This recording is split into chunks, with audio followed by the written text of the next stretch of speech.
Hello friends, variety രുചിയിൽ ഒരു വെള്ള കടലക്കറി വെച്ച് നോക്കിയാലോ. അപ്പോൾ ഇതുപോലുള്ള വീഡിയോസിനായിട്ട് ചാനൽ സപ്പോർട്ട് ചെയ്യുക, സബ്സ്ക്രൈബ് ചെയ്യുക, തീർച്ചയായിട്ടും ബെൽ ബട്ടൺ കൊണ്ടുവന്ന് എനേബിൾ ചെയ്യുക. അപ്പോൾ നമുക്ക് നേരെ വീഡിയോയിലേക്ക് പോകാം കേട്ടോ.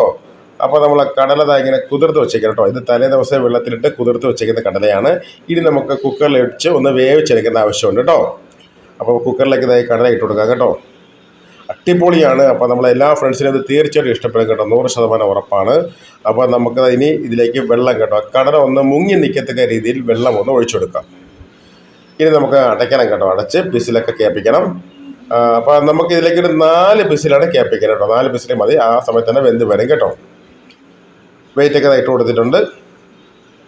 ഇനി പിസിലിന് വേണ്ടി വെയിറ്റിംഗ് ആണ്. പിസിൽ കേട്ട് തുടങ്ങി കേട്ടോ. അപ്പോൾ ഇനി നമുക്ക് നേരെ ഇതിലെ ഉള്ളിയും അതൊക്കെ മറ്റുള്ള കാര്യങ്ങൾ എടുക്കാൻ പോകാം കേട്ടോ. വെളുത്തുള്ളി, അതുപോലെ ഉള്ളി, ഇഞ്ചി, അതുപോലെ മല്ലിച്ചപ്പ്, പച്ചമുളക്, കറിവേപ്പില, തേങ്ങ കൊത്തുണ്ടാക്കാൻ തേങ്ങാപ്പൂൾ എടുത്തിട്ടുണ്ട്. അതുപോലെ കറിവേപ്പില, അങ്ങനെയുള്ള എല്ലാ സാധനങ്ങളും ഇവിടെ കാണുന്ന പോലെ തന്നെ എടുത്തിട്ടുണ്ട് കേട്ടോ. മല്ലിച്ചപ്പ് എടുത്തിട്ടുണ്ട്. അതൊക്കെ ഉള്ളിയാണ് കേട്ടോ. ഉള്ളി നമുക്ക് ഇതിൽ കാണുന്ന പോലെ തന്നെ മതി കേട്ടോ. ഒന്ന് മതി കേട്ടോ. അതിനൊക്കെ നമുക്ക് ഇതെല്ലാം ഒന്ന് റെഡിയാക്കിയിട്ട് ദേ വരാം കേട്ടോ. അപ്പോൾ അതെല്ലാം ഒന്ന് അരിഞ്ഞ് റെഡിയാക്കി സെറ്റാക്കിയിട്ടുണ്ട്. ഇതിൽ കാണുന്ന അതേ ക്വാണ്ടിറ്റി മാത്രം എടുത്താൽ മതി. അളവും കാര്യങ്ങളൊക്കെ ഞാൻ പിഞ്ച് ചെയ്തേക്കാം കേട്ടോ. അപ്പോൾ അവൻ്റെ ഫ്രണ്ട്സിനെ ഈസി ആയിട്ട് തന്നെ മനസ്സിലാവുന്നുണ്ട്. അപ്പോൾ കടലയിൽ അവിടെ വെന്ത് റെഡിയായി വന്നിട്ടുണ്ട്. തക്കാളി അരിഞ്ഞോട്ട് റെഡിയാക്കി വെച്ചിട്ടുണ്ട്. വറ്റൽ മുളക് ഇങ്ങനെ ഒന്ന് ഒടിച്ച് വെച്ചിട്ടുണ്ട്. തേങ്ങ അങ്ങനെ ഒന്ന് കൊത്തി വെച്ചിട്ടുണ്ട് കേട്ടോ. അപ്പോൾ ഇനി നമുക്ക് ഒരു ചട്ടി എടുത്തിട്ടുണ്ട് കേട്ടോ. അപ്പോൾ ഇതിലേക്ക് ഇനി നമുക്ക് എണ്ണയും കാര്യങ്ങളൊക്കെ ഒന്ന് ഒഴിച്ചു കൊടുക്കാറുണ്ട്. അപ്പോൾ തീ ഒന്ന് കത്തിക്കണം കേട്ടോ. അപ്പോൾ എല്ലാ ഫ്രണ്ട്സിനും തീർച്ചയായിട്ടും ഇഷ്ടപ്പെടും. അതിനൊക്കെ ഒന്ന് ഉണ്ടാക്കി നോക്കുക കേട്ടോ. തീർച്ചയായിട്ടും നിങ്ങൾക്ക് നല്ല രീതിയിൽ തന്നെ കഴിക്കാൻ പറ്റും കേട്ടോ, അടിപൊളി രുചിയിൽ. അപ്പോൾ നമുക്ക് ഒന്ന് ചൂടായി വന്നിട്ടുണ്ട്. അതിലേക്ക് നമുക്ക് വെളിച്ചെണ്ണ ഒഴിച്ചു കൊടുക്കാം കേട്ടോ. വെളിച്ചെണ്ണ ആവശ്യത്തിന് മാത്രം ഒഴിച്ചു കൊടുത്താൽ മതി. ഇത്രയും ഒരു ക്വാണ്ടിറ്റി മതി കേട്ടോ. ഓക്കെ ഫ്രണ്ട്സ്, അപ്പോൾ നമുക്കത് ആവശ്യം ചൂടായി വരണം. അതിനുശേഷം നമുക്ക് കടുക് ഒന്നിട്ട് പൊട്ടിക്കാറുണ്ട്. അപ്പോൾ ഇനി നമുക്ക് കടുകാണ്. കടുക് നമുക്കറിയാമല്ലോ, ഒരു 2 നുള്ളി കടുക് ഇട്ട് കൊടുക്കാം കേട്ടോ. അപ്പോൾ തീർച്ചയായിട്ടും ഒന്ന് പൊട്ടിക്കുക കേട്ടോ. അപ്പോൾ അത് പൊട്ടി വരുമ്പോഴത്തേക്കും നമുക്കത് ജീരകമാണ് കേട്ടോ ഇട്ട് കൊടുക്കേണ്ടത്. പെരിഞ്ചീരകമാണ്. പെരിഞ്ചീരകം അങ്ങനെ ഇട്ട് കൊടുത്തിട്ടുണ്ട്. അത് കുറച്ച് ഒരു 1/4 സ്പൂൺ പെരിഞ്ചീരകം നമ്മൾ ഇട്ട് കൊടുത്തിട്ടുണ്ട്. അതിനുശേഷം നമുക്ക് ഈ തേങ്ങാക്കൊത്ത് അതിലേക്ക് ഇട്ട് കൊടുക്കാം കേട്ടോ. തേങ്ങാപ്പൂളല്ല, കൊത്താണ് കേട്ടോ. ചെറുതാക്കി വെച്ചേക്കുന്നതാണ് കൊത്തെന്ന് പറയുന്നത്. നന്നായിട്ടൊന്ന് ഒരു ബ്രൗൺ കളറാക്കി എടുക്കുക കേട്ടോ. അത് നല്ല തിളച്ച എണ്ണയാണ്. അപ്പോൾ പെട്ടെന്ന് തന്നെ അങ്ങോട്ട് ആയി വരും കേട്ടോ. ഓക്കെ ഫ്രണ്ട്സ്, അപ്പോൾ എല്ലാവരും ഒന്ന് കാണുക കേട്ടോ. നിങ്ങൾക്ക് എല്ലാവർക്കും ഇഷ്ടപ്പെടും കേട്ടോ. അതിനൊക്കെ നമുക്ക് ഇതിലേക്ക് വറ്റൽമുളക് ഇട്ട് കൊടുത്തിട്ടുണ്ടേ. അപ്പോൾ വറ്റൽമുളകും ഇട്ട് ഒന്ന് റെഡിയാക്കി ഒന്ന് വറുത്തെടുക്കണം കേട്ടോ. അപ്പോഴാണ് ശരിക്കുള്ള ഒരു ടേസ്റ്റ് വരുന്നത് കേട്ടോ. അപ്പോൾ നമ്മൾ എണ്ണ ഒന്ന് ചെറുതായിട്ട് കുറച്ചിട്ടുണ്ട്. നമുക്ക് അതിൻ്റെ ആവശ്യമില്ലായിരുന്നു, അത്ര എണ്ണയുടെ ആവശ്യമില്ലായിരുന്നു. അപ്പോൾ ജസ്റ്റ് എണ്ണ ഒന്ന് കുറച്ച് വിട്ടു. അതാണ് എണ്ണ കുറഞ്ഞായിട്ട് കാണുന്നുണ്ട്. ഓക്കെ ഫ്രണ്ട്സ്, ഇനി നമുക്ക് ഇഞ്ചിയും അതിനൊക്കെ തന്നെ നമ്മൾ ആ വെളുത്തുള്ളിയും കൂടിയൊക്കെ അത് ഇട്ട് കൊടുക്കാം കേട്ടോ. എന്നിട്ട് അതിനെയും നന്നായിട്ടൊന്ന് മുപ്പിച്ചെടുക്കാം. ഓക്കെ ഫ്രണ്ട്സ്, അപ്പം നമുക്ക് വലിയ സമയമൊന്നും ഇല്ലാതെ തന്നെ രാവിലെ പെട്ടെന്ന് തന്നെ ഉണ്ടാക്കാൻ പറ്റുന്ന ഐറ്റംസാണ് ഇത് കേട്ടോ. അപ്പോൾ പച്ചമുളകും കാര്യങ്ങളൊക്കെ ബാക്കിയുള്ള ഐറ്റംസൊക്കെ എവിടെയെങ്കിലും ഇരിപ്പുണ്ട്. അതെല്ലാം നമുക്ക് ഓരോന്നോരോന്നെടുത്ത് നമുക്ക് ഇതിലേക്ക് ചേർത്ത് കൊടുക്കാം കേട്ടോ. എല്ലാം കൃത്യമായിട്ട് തന്നെ കാണിച്ചു തരാം. അപ്പോൾ നമ്മുടെ ഫ്രണ്ട്സിന് വലിയ എളുപ്പമായിരിക്കും. അപ്പോൾ ഇനി നമുക്കത് ഉള്ളിയാണേ, ഒരു ഉള്ളി മതി. അപ്പോൾ ഒരു ഉള്ളി നമുക്കത് ഈ രീതിയിലൊന്ന് അരിഞ്ഞതും അതിനൊക്കെ തന്നെ പച്ചമുളക് കേട്ടോ.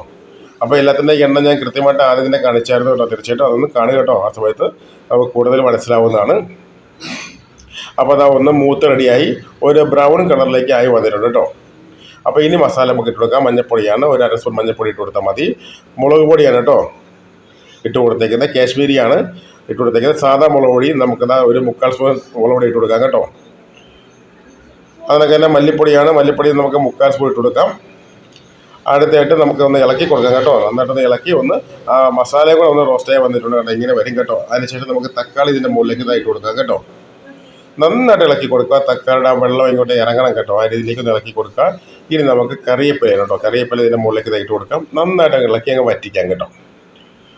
ഓക്കെ ഫ്രണ്ട്സ്, അപ്പോൾ പറഞ്ഞ പോലെ എല്ലാവരും സപ്പോർട്ട് ചെയ്യുക, സബ്സ്ക്രൈബ് ചെയ്യുക, തീർച്ചയായിട്ടും ബെൽ ബട്ടൺ ഒന്ന് എനേബിൾ ചെയ്യുക. ഓക്കെ ഫ്രണ്ട്സ്, അപ്പോൾ ഇനി നമുക്ക് കടലയാണ് ഇതായിട്ട് കൊടുക്കേണ്ടത്. വെള്ളക്കടല നന്നായിട്ട് വെന്ത് വന്നേക്കുന്ന കടലയാണ്. അപ്പോൾ അതും കൂടെ അങ്ങോട്ട് ചേർത്ത് കൊടുക്കാം കേട്ടോ. കുറച്ച് കടല ബാക്കി വെച്ചോളൂ കേട്ടോ. കുറച്ച് കടല, കാരണം നമുക്ക് കടല പേസ്റ്റ് ഉണ്ടാക്കാൻ വേണ്ടിയാണ് കേട്ടോ. അപ്പോൾ കഴിക്ക് നല്ലൊരു കൊഴുപ്പ് കിട്ടാൻ വേണ്ടി കുറച്ച് അങ്ങോട്ട് മാറ്റി വെച്ചിട്ടുണ്ട്. അപ്പോൾ ഇത് നമുക്ക് പേസ്റ്റ് ഉണ്ടാക്കാൻ വേണ്ടിയാണ്. ബാക്കിയുള്ള കടല നമുക്ക് നന്നായിട്ട് ഇങ്ങനെ ഇളക്കി കൊടുക്കാൻ കേട്ടോ. കാണുന്ന പോലെയാണ്. നന്നായിട്ട് മസാലയായിട്ടൊന്ന് മിക്സാക്കാം. അപ്പോൾ ബാക്കി നമ്മൾ എടുത്ത് വെച്ച കടല നമുക്ക് മിക്സിയുടെ ജാറിലേക്ക് ഇട്ട് കൊടുക്കാം. അപ്പോൾ നമുക്ക് നന്നായിട്ടൊന്ന് അരച്ചെടുക്കാം കേട്ടോ. കുറച്ച് വെള്ളം ചേർത്ത് കൊടുത്തിട്ടുണ്ട്. അപ്പോൾ നമുക്ക് അതങ്ങോട്ട് അടച്ചിട്ട് നേരെ അങ്ങോട്ട് മിക്സിയിലേക്ക് വെച്ച് നമുക്ക് ഒന്ന് നന്നായിട്ടൊന്ന് അരച്ചെടുക്കാം കേട്ടോ. നല്ല ഒരു കുഴമ്പ് പരുവത്തിലേക്ക് ആക്കി എടുക്കാം കേട്ടോ. കറിക്ക് നല്ല കൊഴുപ്പ് കിട്ടും. ഇതുപോലെ ആയി വരും കേട്ടോ. നല്ല രീതിയിൽ പേസ്റ്റാക്കി മാറ്റുക. അപ്പോൾ നമുക്കത് അവിടെ കറി നന്നായിട്ട് ഇങ്ങനെ റെഡി വന്നുകൊണ്ടിരിക്കുകയാണ്. അപ്പോൾ ഈ കടല പേസ്റ്റ് കൂടെ നമുക്ക് ഇതിലേക്ക് അങ്ങ് ചേർത്ത് കൊടുക്കാം കേട്ടോ. ഓക്കെ ഫ്രണ്ട്സ്, അപ്പം നമുക്കത് ഇത് അതിലേക്ക് ചേർത്ത് കൊടുത്താൽ നമുക്ക് നന്നായിട്ടൊന്ന് ഇളക്കി കൊടുക്കേണ്ട ആവശ്യമുള്ളൂ കേട്ടോ. നല്ല രീതിയിലൊന്ന് ഇളക്കി കൊടുക്കട്ടോ, നല്ലതായിട്ട് കറിയിലൊന്ന് പിടിക്കുക. ഓക്കെ ഫ്രണ്ട്സ്, അപ്പോൾ നല്ല രീതിയിൽ ഇങ്ങനെ ഇളക്കി കൊടുത്തതിന് ശേഷം നമുക്കത് അതിന് അടുത്ത ഇതിലേക്ക് ഉപ്പാണ് ഒഴിച്ചു കൊടുക്കുക കേട്ടോ. ഉപ്പ് ആവശ്യത്തിന് മാത്രം ഒഴിച്ചു കൊടുക്കുക. അതിനുശേഷം കറിവേപ്പില ഒന്നും കൂടി ഇട്ട് കൊടുക്കുക കേട്ടോ.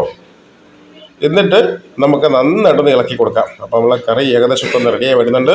ഇനി നമുക്കത് മല്ലിച്ചപ്പാണ് കേട്ടോ. മല്ലിച്ചപ്പും കൂടെ ഇട്ട് നമുക്ക് ഇറക്കാൻ പറ്റും കേട്ടോ. ഓക്കെ ഫ്രണ്ട്സ്, അപ്പോൾ നമുക്ക് തീ അങ്ങോട്ട് ഓഫ് ചെയ്യാം. അപ്പോൾ നമ്മളെ കറി കടലക്കറിയുടെ ഫസ്റ്റ് ക്ലാസ് ആണ് റെഡി ആയിട്ടുണ്ട്. ഓക്കെ ഫ്രണ്ട്സ്, അപ്പോൾ ഇതുപോലുള്ള വീഡിയോസിനായിട്ട് തീർച്ചയായിട്ടും സപ്പോർട്ട് ചെയ്യുക, സബ്സ്ക്രൈബ് ചെയ്യുക, തീർച്ചയായിട്ടും ബെൽ ബട്ടൺ കൂടെ എനേബിൾ ചെയ്യുക. അപ്പോൾ ദയവായിരുന്നു കേട്ടോ അടുത്തൊരു വീഡിയോയുമായി. Okay bye.